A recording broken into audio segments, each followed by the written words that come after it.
And we're happy to be joined by two healthcare professionals who have been on the front lines during the pandemic. Dr. Keith Collins, an infectious disease specialist at CVPH, Champlain Valley Physicians Hospital, which is part of the UVM Health Network, and Deborah Tackett, who is Clinton County's interim director of public health, leading the Clinton County Health Department. Welcome to you both. We appreciate getting your perspectives as we look back over what we've been through for the past 2 years. And maybe the best place to start is where we are right now. The holiday surge is over.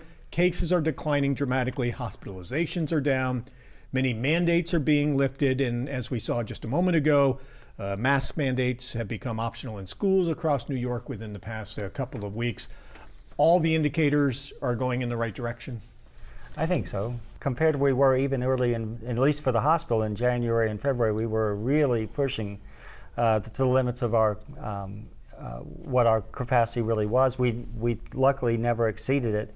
But I think over the last 2 to 3 weeks, at least for CVPH and the hospital, I think it's really dropped off, thank goodness. It couldn't have come too soon for everyone, I'm sure.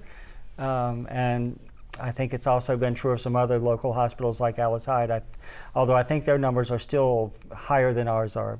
For some reason, Franklin County seems to be a place where there seems to be more cases. And Deborah, the COVID rates have dropped enough for the health department to be comfortable with schools going mask-free if they want? Well, we have seen a decline in all the cases, and we, as of the 13th, we went from a high transmission rate in the Clinton County to a moderate transmission rate in Clinton County. So that was very positive. And with that being said, we were more comfortable with the mask mandate being converted to an optional mandate. It is optional for schools, for towns, for villages. Do we know of any schools or towns or villages that have kept it in place?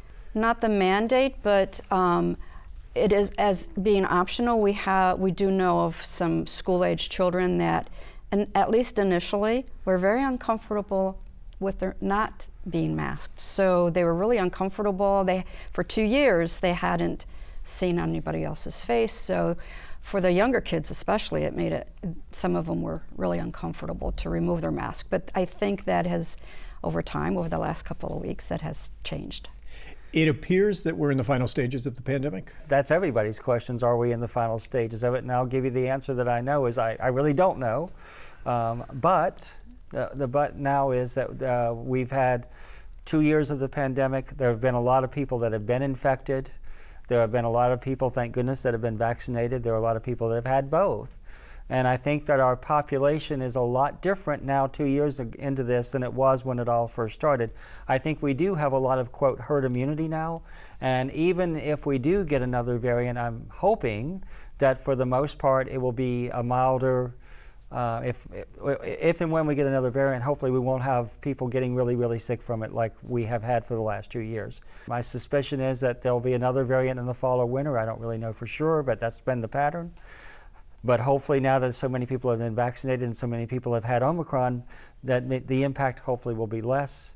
And I think the other thing that you may have heard this morning was that Pfizer has asked for a potential second booster shot for people 65 and older.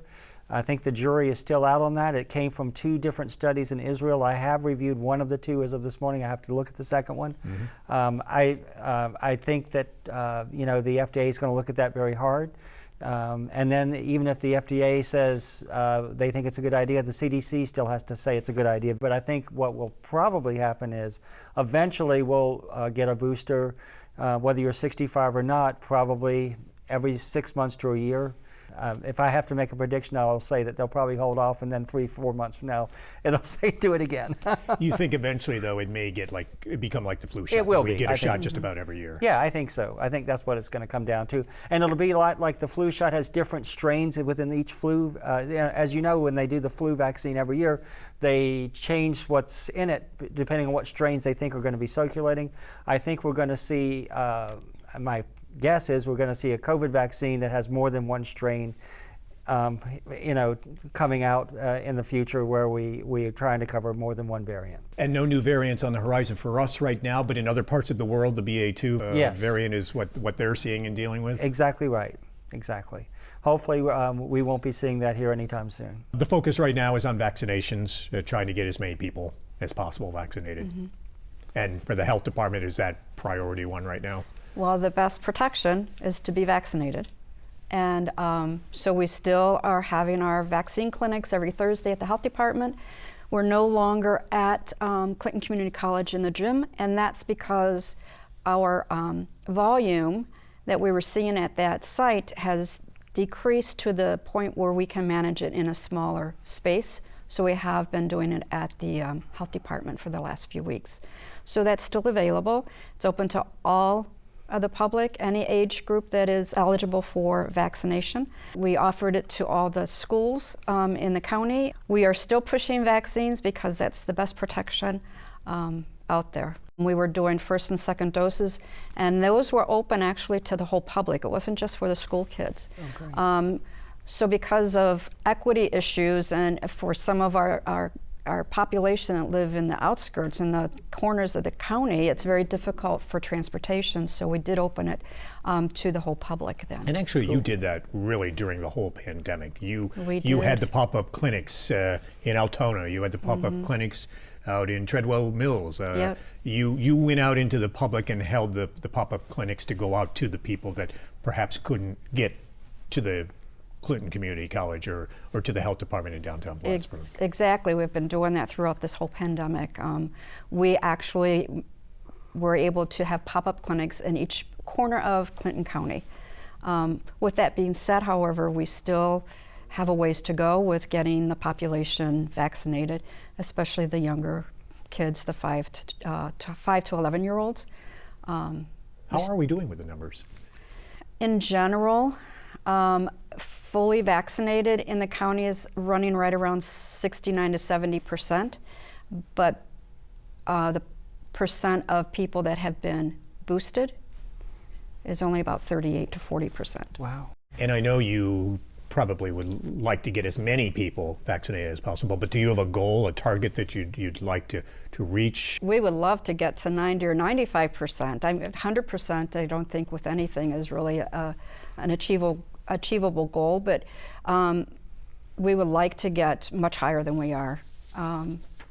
80, 90, 95% would be wonderful if we could. When the pandemic started 2 years ago, there really wasn't much at first that the hospitals could do for patients who suddenly had this severe respiratory condition, give them oxygen, put them on a ventilator if necessary, and hope that they responded.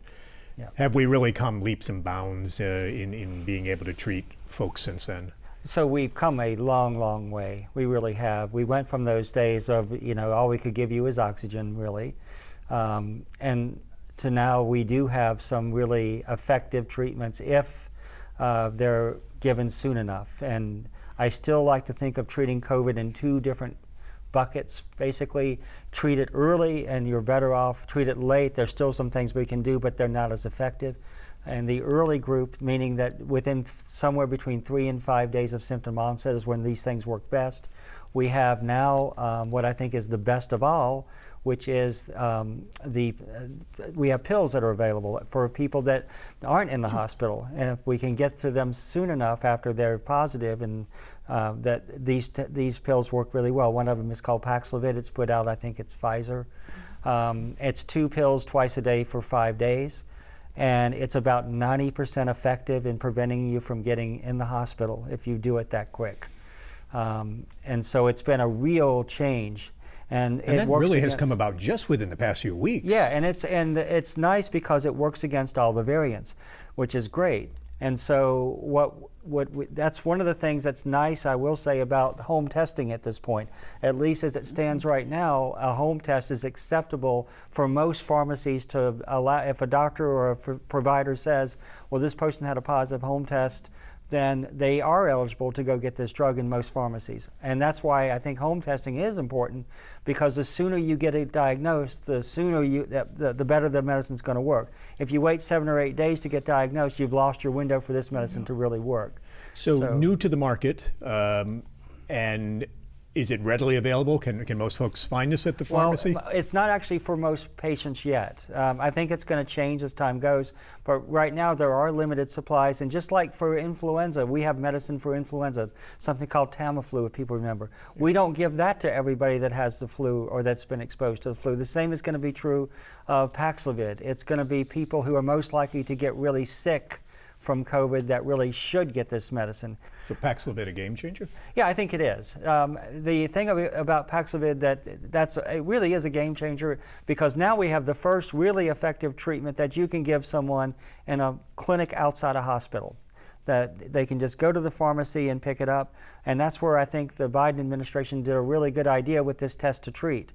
The idea is, and again, I don't know how they're going to make this happen, but I think it's a great idea, which is that you go to the pharmacy, get tested if you have symptoms, and then you can get the treatment the same day, the same time, the same visit.